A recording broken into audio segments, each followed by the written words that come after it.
Olá, meus queridos alunos do sexto ano, tudo bem com vocês? Eu sou a professora Gorete Wozniak, estamos aqui para uma aula de geografia e vamos falar sobre o relevo terrestre. Que características tem o relevo da Terra e o que é esse termo? Quando eu uso essa palavra relevo, o que significa? Qual a importância de entender essas características do nosso planeta? Sabemos que o planeta tem diferentes características quando nós falamos da superfície. Então vamos entender um pouquinho como são essas características, como são essas unidades, como estão divididas, que a gente chama de relevo. Extremamente importante pensar a respeito. Então vamos lá. O objetivo da nossa aula de hoje, portanto, é entender o conceito de relevo, o que significa e conhecer as principais formas de relevo. Então eu entendo o que é relevo, aí eu conheço as principais formas, um conjunto ali de conhecimentos importantes para serem desenvolvidos na aula de hoje, certo? E aí, perguntinhas ali para a gente iniciar essa nossa reflexão, o nosso aprendizado sobre esse assunto. Vocês sabem o que é relevo?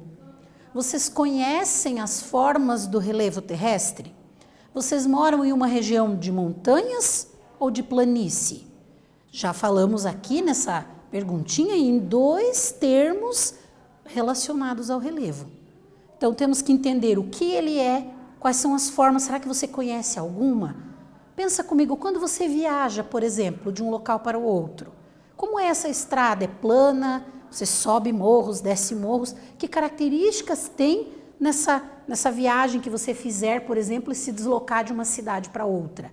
Né? Ou vai viajar de férias, ou vai junto com os pais numa viagem de trabalho deles. Então, observar esse percurso e ver como é a estrada, se é mais plana, se tem uma serra que você subiu, são características relacionadas ao relevo terrestre.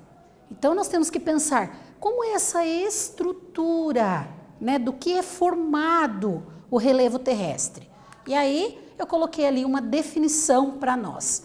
Relevo é o modelo da superfície do planeta, isto é, as formas que a camada externa apresenta devido às ações dos agentes internos e externos. Então, existem alguns agentes, ou seja, alguma coisa do interior da Terra, que são chamados de agentes internos, e da parte externa aqui, da parte onde nós vivemos, que moldam a superfície da Terra, que vão desgastar algumas partes, que vão transportar pedacinhos, por exemplo, da rocha que desgasta para outras partes. Isso é a transformação que vai acontecer naquela área e, portanto, vai fazer com que aquele lugar fique mais alto, mais baixo, né? A superfície fique mais elevada, menos elevada. Isso é a forma do relevo, são as características do relevo. Por isso eu coloquei o conceito ali para a gente pensar. E existe uma estrutura que é dividida em tipos diferentes. Então, cada parte da Terra vai ter uma determinada estrutura. E aí eu coloquei a primeira ali, que são os chamados escudos cristalinos ou os maciços antigos. São as primeiras rochas que se solidificaram no planeta. Então, desde a origem da Terra, há 4,6 bilhões de anos atrás aproximadamente, ela era a superfície coberta de lava em temperaturas altíssimas. O que foi acontecendo? A Terra foi se resfriando. Quando resfriou, formou a crosta, né, de rocha sólida. E essa crosta, então, essas primeiras rochas que se resfriaram no planeta, a gente chama de escudos cristalinos ou de maciços antigos, certo? É a mesma formação de outro tipo que a gente vai falar daqui a pouquinho, que são os dobramentos modernos.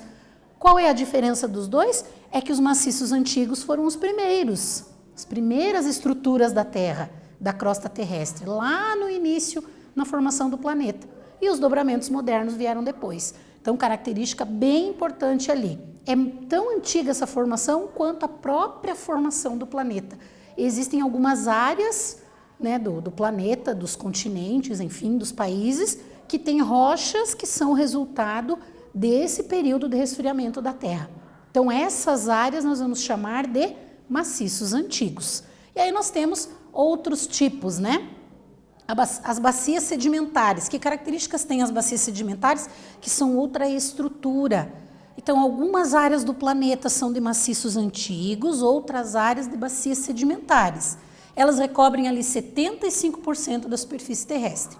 E tem como característica a formação ali na era paleozoica, então naquela ideia de o que aconteceu na Terra ao longo da sua história geológica. Então, no período pré-cambriano, que foi o primeiro resfriamento do planeta, a formação dos maciços antigos. As bacias sedimentares se formaram na era paleozoica, ou seja, depois, né, um pouco mais tarde do que os maciços antigos. Por quê? Porque o relevo da Terra estava ali exposto, conforme os agentes externos, como o vento e a água, iam batendo na rocha, ela vai gastando, como se soltasse em pedacinhos. E isso vai sendo transportado e depositado em outras áreas, justamente nas áreas de bacias sedimentares. Então, dessa estrutura da Terra, pensamos dessa forma. É a acumulação de sedimentos que são gerados por esse desgaste da rocha. A gente diz que se acumulou. Um exemplo de sedimento é a areia, né? A areia é um sedimento, ou seja, são micro pedacinhos da rocha que foi desgastando ao longo de milhares e milhões de anos. Não é algo rápido, é algo que demora para acontecer, mas formam as áreas chamadas de bacias sedimentares. E nós temos os dobramentos modernos, né, que têm as mesmas características de formação dos maciços antigos, mas eles são mais recentes na história da Terra, certo?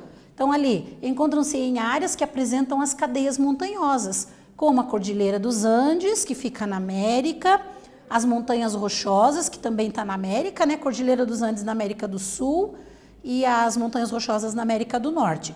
Os Alpes na Europa, a Cordilheira do Himalaia na Ásia, que apresenta ali os pontos mais altos do planeta. Então, são características do que nós chamamos de dobramentos modernos, que se formaram mais recentemente, né, nas eras mesozoica e cenozoica, ou seja, mais recente da história de formação e transformação do planeta Terra. Se a gente pegar aquela ideia lá do conhecimento sobre a história geológica da Terra, a gente vai encontrar em que momento que se formaram essas cadeias de montanhas, são as áreas mais elevadas do planeta. Então, apresentam maior altitude porque são mais recentes comparadas com as outras que se formaram antes, comparadas com os escudos cristalinos e com as bacias sedimentares. Então, são os 3 tipos de estrutura do relevo. Por que falar deles? Porque agora nós vamos entender qual é a forma da superfície que é resultado dessas diferentes estruturas. Então, a partir das estruturas, nós vamos ter uma forma diferente de relevo, certo? Uma forma específica de relevo. Aqui um mapa que indica para nós dessa estrutura da Terra, a distribuição dos continentes, né? Onde eu vou ter áreas de dobramentos modernos? Aqui no continente americano, no oeste, Montanhas Rochosas e Cordilheira dos Andes. Aqui, mais ali na região ártica, né? Na Groenlândia. E aqui nós vamos ter na Ásia também a Cordilheira do Himalaia, na Europa os Alpes, então são as áreas de dobramentos modernos que estão em marrom, aqui em amarelo no nosso mapa. Depois nós vamos ter chamados também de crátons, mas são os maciços antigos, né? Que são esses verdes mais escuros. Vejam que aqui no Brasil nós temos essa formação também. E as bacias sedimentares, que é esse verde mais clarinho que ocupam ali grandes áreas do nosso planeta. Então, só para a gente entender onde tem cada uma delas. E a partir dessa estrutura eu vou ter áreas de planaltos, áreas de planícies, áreas de montanhas ou de depressões, que são as divisões do relevo. Vamos conhecer um pouquinho a respeito, certo? Então, sabemos que o relevo é a forma da superfície, né, na litosfera e que tem características variadas. Um fator importante para a gente analisar em relação ao relevo está ligado ao que a gente chama de altitude. Mas você sabe o que é altitude? Já ouviu essa palavrinha? É relacionada à altura, mas como que eu faço essa análise? Partindo de onde que eu considero para eu entender o que é a altitude? Ali nós temos no nosso desenho de representação áreas mais baixas, áreas mais altas, né? Áreas montanhosas, então nós vamos entender essas diferenças no relevo. Quando eu falo relevo, temos que pensar, é isso aqui, lugares que são mais altos, lugares que são mais baixos, lugares que são montanhosos, todos esses termos estão ligados à ideia do relevo. É a forma que tem a superfície terrestre. E aí vamos pensar um pouquinho o que é a altitude. É a medida contada a partir do nível do mar. O nível do mar é 0, né? E a partir dele, então, se você vai lá na praia, né? A água do oceano está no nível 0. A partir dali, tudo que tiver mais alto, eu digo que é a altitude de outro lugar. Então, qual é a altitude da cidade que eu moro, ou seja, a altura do lugar que eu moro em relação ao nível do mar? Aí eu uso a palavrinha altitude. O desenho representa para nós aqui o nível do mar e as diferentes altitudes, né? Eu tenho áreas que são mais baixas em relação ao nível do mar e outras áreas mais elevadas. Então, essas diferenças ali, a gente vai usar o termo altitude, certo? Já entendemos ali o que é relevo e o que é altitude, agora vamos ver quais são as formas do relevo. Então, pensando juntos ali, o que nós temos de principais formas do relevo? A imagem vai trazer para nós essas informações. Eu tenho áreas de planícies, áreas de depressão, áreas de montanha e áreas de planaltos. Essas são as 4 principais divisões do relevo, das unidades de relevo. Áreas de planície são as áreas mais planas, normalmente próximas de rios ou do próprio oceano. Aí as outras vão sendo mais elevadas em relação ao nível do mar, ou seja, tem maior altitude, a que tem menor altitude em relação ao nível do mar, são as áreas de planície.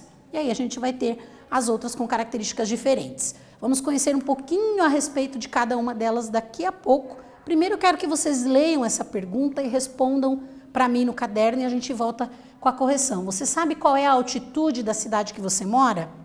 Então, pesquisar rapidinho, será que é fácil de encontrar essa informação? Tendo como exemplo a imagem que nós vimos ali, faça um desenho representando como se encontra o relevo ao seu redor. Então, analise como é o relevo. Você mora num lugar aí que tem morros para descer a partir da tua casa, ou que é plano. Então, analise essas características e faça um desenho, pelo menos o início do desenho, e responda a pergunta que nós já voltamos para corrigir.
Voltamos com a correção da atividade, então, perguntando onde você mora aí no teu município, na tua cidade, qual é a altitude? E aí algumas outras características importantes ali para você considerar para fazer o teu desenho. A sugestão de resposta, então, o desenho conforme a gente tinha lá anteriormente, né? Mostrando as áreas de morros, né? As casas que estão lá em áreas mais elevadas, ou se é uma região mais plana, você pode colocar essa informação no teu desenho. E aí, como exemplo ali de resposta, claro que cada um vive em um determinado município, vai colocar a resposta de acordo com a sua realidade. O relevo de Curitiba, eu coloquei da capital porque aí é uma referência para todos. O relevo de Curitiba é levemente ondulado, a altitude média de 934,6 acima do nível do mar, né? Metros acima do nível do mar. Ou seja, o quanto a capital do Paraná está em altura comparando com o nível do mar? 934 metros, que é uma altitude bem significativa, né? Variando ali entre valores mínimos e máximos entre 900 e 1000. Então, as altitudes da capital do Paraná variam entre 900, que são as áreas com menor altitude da região de Curitiba, e 1000 metros, que é o máximo que se tem de altitude em outras áreas de Curitiba. Quer dizer, dentro da própria cidade eu vou ter lugares que são um pouquinho mais altos, outros mais baixos, considerando essa ideia da altitude. Então, vejam a resposta que vocês colocaram. Agora, vamos conhecer algumas características ali de cada uma das formas, né? Começando pelas montanhas. São formas de relevo que apresentam maior altitude, com encostas íngremes, ou seja, bem acentuadas, né? Quando eu digo encosta íngreme, é essa ideia de que é um morro, né, extremamente acentuado ali. Quando há um conjunto de montanhas, eu chamo de cadeia de montanhas ou cordilheira. No Brasil, nós não temos formação de montanhas, porque a gente classifica as montanhas acima de 3.000 metros de altitude. Então, nós não temos cadeias de montanhas no Brasil, porque as terras do Brasil, o relevo do Brasil já é antigo. Então, montanha não tem no Brasil. Mas nós vamos ter as áreas de depressões, planaltos e planícies no território brasileiro. Então, ali, as depressões são formas de relevo com altitude mais baixa em relação ao terreno ao seu redor. Então, eu vou ter uma área, né, do planeta com morros para todos os lados. São grandes áreas que têm cidades enormes, né? Vamos pensar assim. Mas ela é mais rebaixada. E se você olhar em volta da cidade e você vê morros para todos os lados, significa que você mora ali numa área de depressão, por exemplo. Então, é outra formação ali do relevo. E as áreas na parte superior dessas áreas de depressão, de modo geral, são os planaltos. Aí vamos conhecer que características têm os planaltos. São as formas de relevo da superfície irregulares que variam de 300 a 3.000 metros. Então, existem planaltos mais baixos em relação ao nível do mar e outros bastante elevados, que podem variar ali entre essas medidas que nós vimos, certo? Aí nós vamos ter morros, serras e chapadas, que são diferentes tipos de formações dentro dos planaltos. Ah, tem a Serra do Mar. Ela é uma serra, mas ela fica dentro de um planalto, né? Então, a divisão principal ali é o planalto, que são essas áreas mais elevadas. E aí nós temos as planícies, né? Que são as formas de relevo com baixa altitude, que vão de zero, né, do nível do mar, até 300 metros. Então, existem planícies mais elevadas e menos elevadas, mas nunca ultrapassando 300 metros de altitude. Vejam que definir planaltos, planícies, montanhas está diretamente ligado com a ideia da altitude, por isso não podemos esquecer aquele conceito, certo? E aí, uma atividadezinha ali para vocês analisarem a imagem e marcarem em cada letra qual é a forma de relevo que nós falamos. Então, façam a análise com cuidado, anotem as respostas e nós já voltamos para corrigir.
Voltamos com a correção da atividade, então uma imagem que vocês tinham que analisar e dizer em que áreas daquela imagem ali são planaltos, são planícies, depressões e montanhas. Fazendo a análise de vocês, qual a resposta que nós vamos obter, né? Então, a letra A aqui, áreas elevadas de 300 a 3.000 metros, nós classificamos como planaltos. A letra B, que são áreas rebaixadas e que tem morros para todos os lados no entorno dessa área, lembrando que nós estamos falando de relevo, pessoal, da superfície terrestre, ou seja, é de toda a superfície. Então são grandes áreas. Eu posso dizer que numa área de depressão vão ter ali várias cidades, vários municípios, para a gente pensar que são estruturas muito grandes, né? Claro que aqui no desenho, na representação, é menor para a gente poder visualizar todas as formas. Mas aqui na letra B, depressão. A letra C, cadeia de montanhas, nós vamos ter ali um conjunto, né, uma cordilheira. E na letra D, as áreas de planície, certo? Que podem ser próximos de rios ou do mar ou oceano, que nós chamamos de planícies costeiras. Então, resposta ali correta, espero que vocês tenham anotado certinho também. Importantíssimo pensar nessa ideia do relevo, entender as características e a estrutura. Espero que vocês tenham compreendido, porque é um assunto extremamente importante para a geografia e para a nossa vida como um todo, né? Então, na aula de hoje a gente falou sobre essas formas do relevo terrestre. Espero que vocês tenham compreendido e voltamos numa próxima aula com mais geografia. Um abraço a todos.